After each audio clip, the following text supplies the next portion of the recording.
Boruto 2 Blue Vortex shows us a 3-year time skip between Boruto Naruto Next Generations and the Boruto 2 Blue Vortex we know now.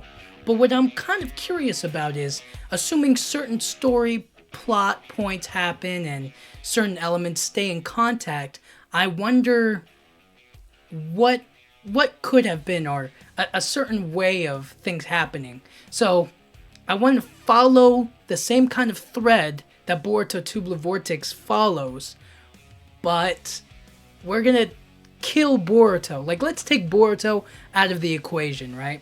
Boruto dies or is killed, and Momoshiki is kind of gone. Up until this point, we haven't really had a Momoshiki problem, so I think that's okay. But let's just follow this line.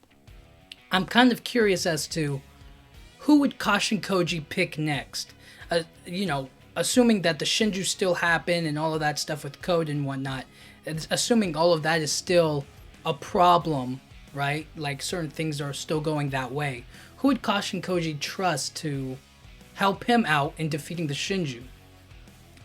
And it's kind of a toss-up because he has a lot of options, but none of them are very ideal, or none of them really fit into the mold that he's trying to make. Which is why I feel like in the story, Boruto and Kashin Koji's relationship happens pretty uniquely and pretty out of necessity, you know what I mean? They work well together, and they happen to be paired up at just the right time.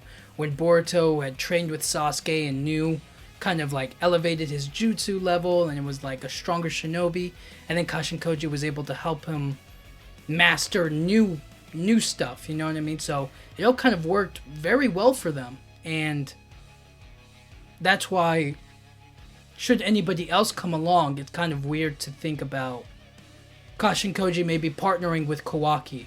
Not that Kawaki would want to partner with Kashin Koji, but after learning about the Shinjutsu and stuff, maybe he'll come around or see the Shinju as an Otsutsuki threat of some kind, because of the Ten Tails.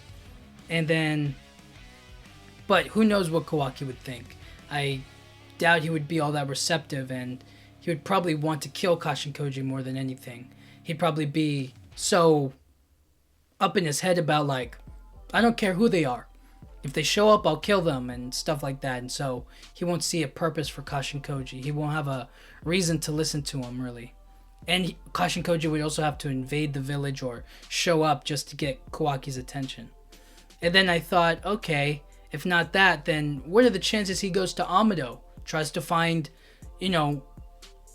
personally relate to him and how if the world is destroyed, then so is everything else. But we don't really know Amado's motives other than he wants to bring his daughter back, and there could be a possibility he shuts down Kashin Koji or whatever, and they refuse, they don't end up working together anymore. So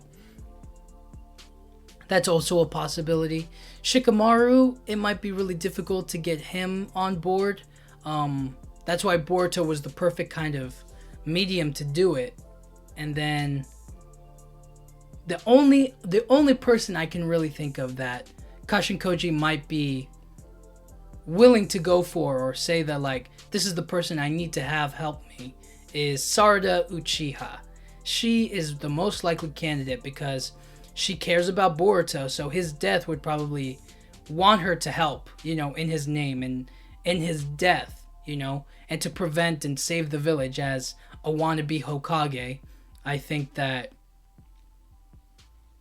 Kashin Koji would let her in on her Mangekyo Sharingan and all of those little details and things that she might need for the upcoming fights and the battles and whatnot. So, it's interesting to think about, what if he had chosen, or if certain things in the story happened, if Sarada would be the next person that Kashin Koji would choose.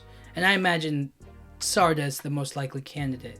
And because of Sarada, he would probably also get, like, Sumire on board, and then with Sumire on board, we'll see. They could keep, like, an eye on Amado, and then with Sarada on board, maybe Mitsuki would help out, and then slowly Konohamaru, and so on and so forth, you know what I mean? But I am curious as to, like, if there will ever be a moment between Sarada and Kashin Koji or whatever, or somebody else interacting with him. Though, it kind of defeats the purpose of him being in the shadows, being a shinobi. But, you know, we'll have to see. But, yeah, let me know what you think. Do you think Kashin Koji would have picked Sarada? Maybe he would have picked Kawaki. Maybe he would have picked... Maybe he would have gone to Shikamaru or Amado. Maybe he would have chose Mitsuki instead, you know? Maybe he could have reached out to another shinobi, you know, that I haven't mentioned. Let me know what you think. But anyways, thank you guys so much for watching. Yeah,